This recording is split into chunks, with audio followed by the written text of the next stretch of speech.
Hey guys, EJ again. I'm back. Season 2 is about to start. Servers are down. I thought, let's go over what I am going to run coming season 2. I came back about the last week of last season. We went ahead and snagged our R1 once again. So let's go. Rank 1 again. And we got on my main finally. So got two more Shadow Priests that need rank 1 titles. We're going for it this season. So make sure you come watch twitch.tv/EjrSP. I will be live when the servers come up. So make sure you guys come out and watch. And this is just going to be what I'm running talent wise, a little bit of an idea of why I'm using the talents I am, and a little bit of tips. That's about it. Next week, I will do a definitive guide after I've gotten my gear, after I've tested the meta, after I've played some comps. Um, this is before the season even started, so it's just my idea. So, like I said, next week I'll have a definitive guide after everything's been tested and gear's been used. I got my all-seeing eye hat back on, ready to go hard. Got my Goku shirt on, ready to pump. All right, so let's get it done today. So let's go ahead and hop into this and go over talents and what I feel like I'm gonna run here. Okay, so let's go ahead and scroll up a little bit. Um, we're gonna go ahead and start with the priest tree. Basic stuff that we've been running: dispel magic, improve flash heal. We're gonna go ahead and get protective light because of the damage reduction. I like to run tanky builds. If you're new to my channel, you'll see this a lot. I like to be tanky, so I always run tanky talents. I prefer to live over padding. You could do all the damage in the world and still lose a round or still lose a match because you just die, right? Or you can't live in a dampening, or whatever. You have to trade too much. I believe that's a huge mistake people try to focus on is too much on their damage, on their details. Because I hear all the time, oh, I was top damage, but I lost. That's because top damage doesn't necessarily matter as much as living until you get your go in dampening. You're a Shadow Priest, most of your rounds are going to go into dampening unless you get a nice CC chain and win. So I always play tanky talents. That being said, you do need to know how to do damage. But this is why, if you guys are trying to wonder why I always choose these talents I'm about to show you, I like to be tanky, not have to worry about every global me getting one shot. So that being said, I do always go into either spell warding for the 3% magic reduction or bless recovery when playing against like red pallies, windwalkers, warriors, things that are all crit based. I run one of these talents. So spell warding generally because it's good into most things. Um, so I run go ahead and run that. I do run leap of faith, and then I run feather. I have macros for feathers and things of that. If you guys have questions, most of my videos have my macros, but just let me know and I'll link them. You're going to want to go sheer terror so your fear doesn't break as easy on damage, especially since we have a lot more burst this season coming up. So Void Tendrils has its play, but generally you don't want your fear to break. So sheer terror, phantasm, makes it so you get a freedom on your fade. I do now spec Death and Madness, which I'll go over on the Shadow Priest tree, why I run it, but I have run this now. Mind Control. Oh, Mind Control.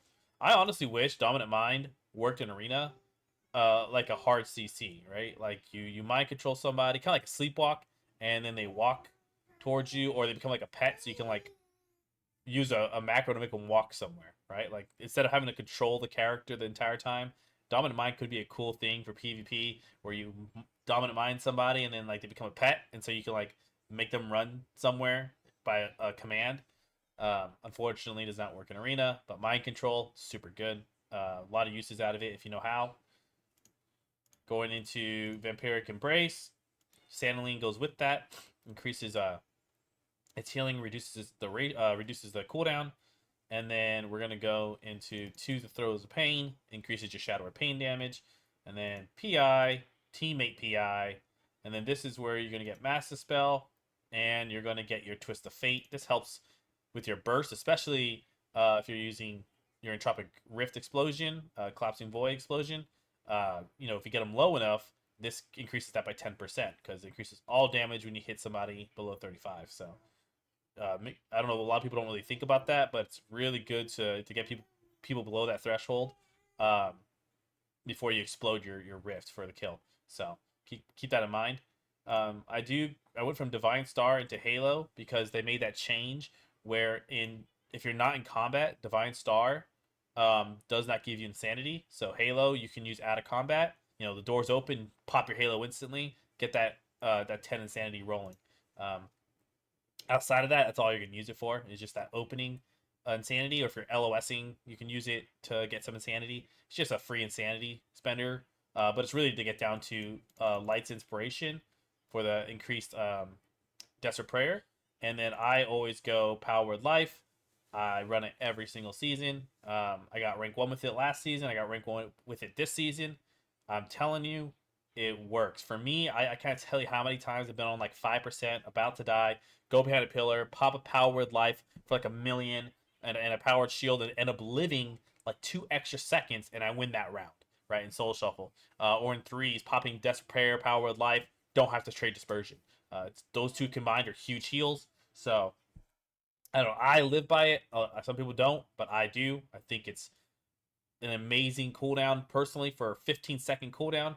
I like it. You don't have to run it. It's just what EJ runs.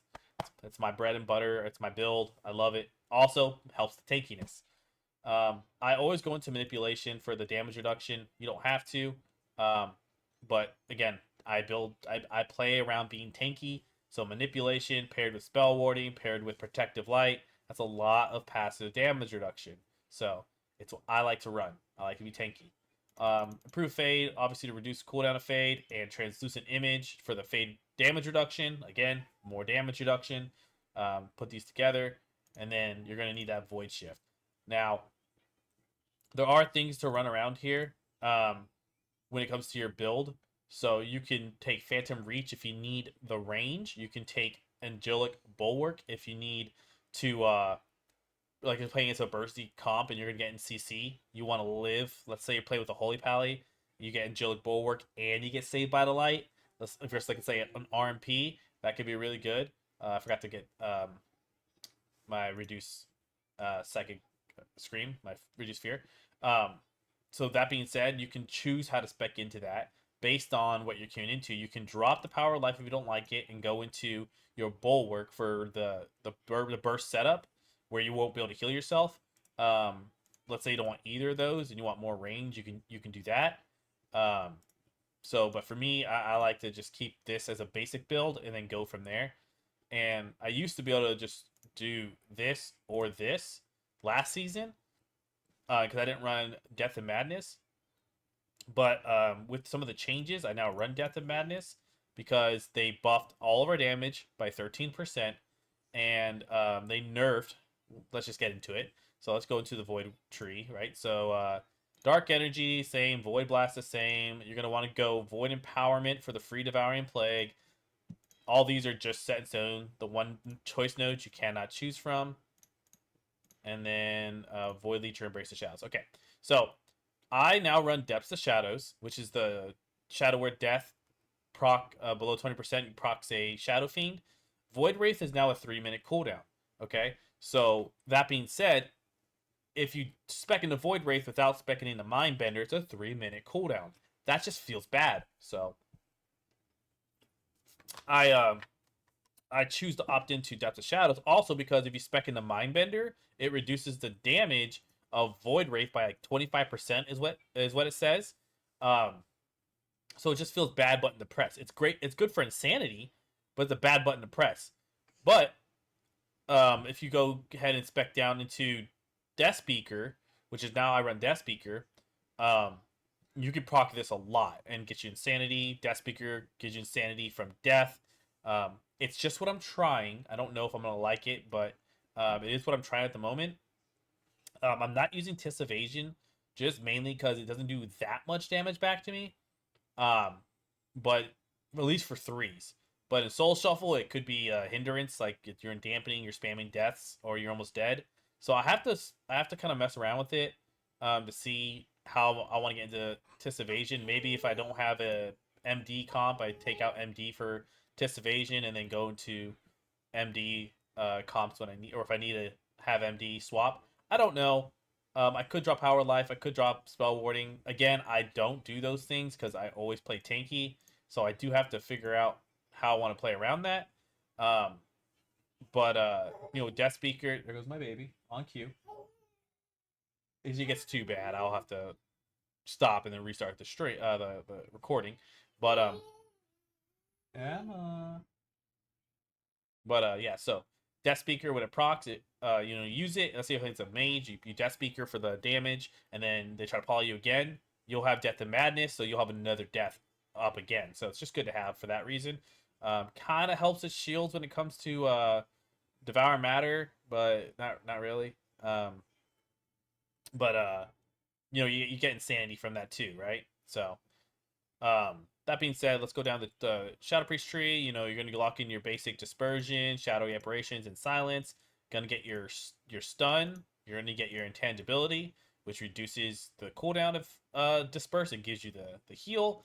Misery is a 100% lock-in. This just should not even be in the tree. This should now just be baseline for applying your dots. This should just be out of the game and just baseline and baked into VT. VT applies Shadow or Pain. Like, I don't know why you have to talent this, but whatever. Mind Blast for Thought Harvester. Psychic Link is how you're going to rot. Surge of Insanity for your big goes. And then I like to do the following Shadow Crash. And she's playing with her toy. All right. Give me 1 second to redo this. All right, we're going to try this again. He likes to keep talking when I'm trying to start the video. So I have to go play with her and give her some attention because as soon as I go live or as soon as I start a YouTube video, this little girl wants to be a part of it. So let's get back to where we were, and we're talking about Shadow Crash. And you got to spec into Whispering Shadows, which I really hope they bake back into Shadow Crash so we get a spare talent. This gives us the dotting of all targets. So then we're going to go ahead and get Unfurling Darkness for a big on hit, but also to spread dots when we cast VT. Dark Ascension to me is a must-have because of the simple fact that everything in our tree got buffed. For everything in Void Weaver got buffed. That matters. Void Blast, Entropic Rift, Collapsing Void, and Interquatus. 35% more damage. Just gives us more dot pressure. Also, all of our damage on hits get buffed because of this. So that's really nice. So this is Dark Ascension buffs all this, unlike Void Eruption, and it gives Insanity. That plus Void Empowerment, you get a nice big chunk of Devouring Plague on hit damage, especially because you get Mind Devour, which increases that damage. So it's a lot of on hit, which gets buffed by Dark Ascension, and it's on a 1 minute cooldown. So pairs well with everything else. Shadow Insight, really nice to have when you have a Void Blast proc, right? So you pop your Rift and then you get a Shadow Insight. That's a nice bit of damage that you don't have to cast, which is the downside of Void Blast, is the global to cast it or to get kicked. So Shadow Insight's a huge plus. We're going to go ahead and get Mental Decay for the stronger Mind Flay Insanities, which is a great filler. Also increases dot duration on your go, so hopefully your dots stay up while you're sending damage. And then one thing down here, Maddening Touch. You got to grab this. It gives Insanity, increases VT damage, which is crazy to think about. That VT plus Interquatus is a 65% damage increase. Imagine the baseline VT tuning that these are here. Like, imagine if you were Archon and you didn't spec into this. How is VT 65% damage baseline less? That's insane. Like, just buff VT and give us some better nodes. You know what I mean? The one good thing about Maddening Touch on top of that, though, is it does give us Insanity chances when it procs. So, really nice to keep your dots up for Insanity. So, yeah. Baby. Dark Evangelism, buffs Torrent. It also buffs Mind Flay Insanity, and it buffs your Rift and your dots. So this is really good to have. Everything gets buffed. Everything gets stronger. And with this Interquatus change, the 13% damage increase to all damage, plus an additional 10% to our dots, plus the additional 10% from Dark Evangelism. Our dots actually do a decent bit of damage, so we're going to see a little bit more rot from us. Plus, you pair that with Psychic Link on our burst. People are going to start to rot from SP, which is what makes SP feel good, is when you can rot people plus also burst people. So it gives us good sustain. So we like that. Got to go Void Touch for the increase of Divine Plague, plus increases our sanity. And then Mind's Eye is just what you got to run when it comes to pumping in as many DPs as you can into your Void Weaver. On hits are really strong of DP also, so as fast as you can use them, really good to have. Void Torrent. I think she was hiccuping. Reduced Void Torrent, and then Idol of Cthulhu for the slow, plus all the insanity. More insanity generating means more Devouring Plague, which means more on hit, which also means more damage. Especially because we're going to be going down here into Screams of the Void, which every time you DP, your dots tick 80% faster. With all these buffs, more dots, more ticks. Specking in the Death Speaker to get tied with Death and Madness and Depths of Shadows. So you get this gets procced off your dots.